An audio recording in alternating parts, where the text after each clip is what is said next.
Saludos y bienvenidos al capítulo 8 de la serie de videos sobre cómo utilizar AES Direct, donde discutiremos cómo crear y manejar los modelos, templates y perfiles.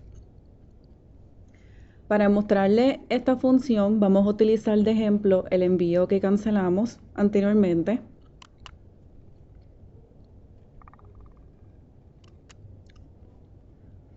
El sistema le da la opción de, por ejemplo, guardar el perfil de una entidad.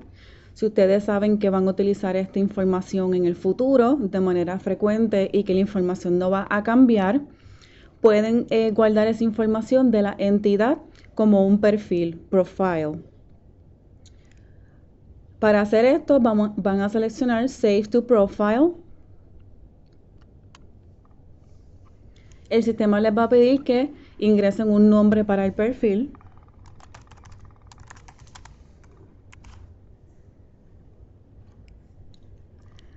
Y seleccionan Save Profile, guardar perfil.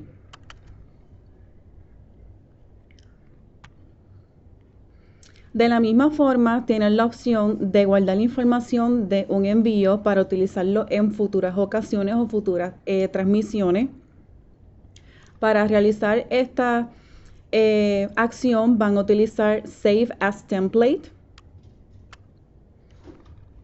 Les va a pedir ingresar el nombre para el modelo o el template y una descripción. Luego seleccionan Save Template para que se guarde el modelo. Y entonces ya saben que una vez guardado, pueden utilizarlo para futuros envíos. Y así no tienen que volver a ingresar la información. Ya una vez como está guardada la información, vamos a mostrar cómo van a utilizar los perfiles y los modelos que guardaron.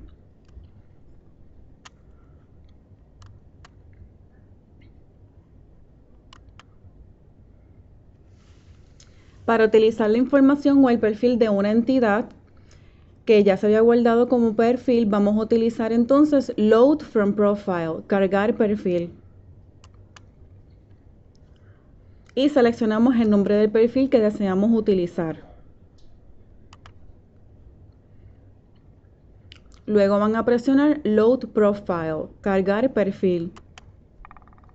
Y van a ver que la información va a aparecer automáticamente. Ahora, si desean crear un envío utilizando el modelo o el template que ya guardaron con toda la información del envío, pueden entonces ir a el historial de modelos, Template Manager,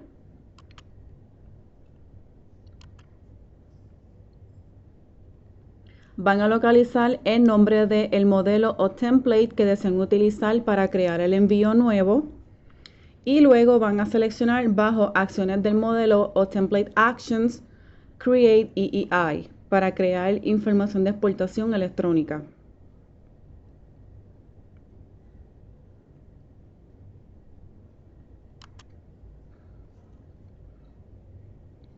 Como pueden ver, la información ya aparece, pero información como el número de referencia del envío, que es único para cada envío, y información como la fecha de exportación, van a tener que volver a ingresarla.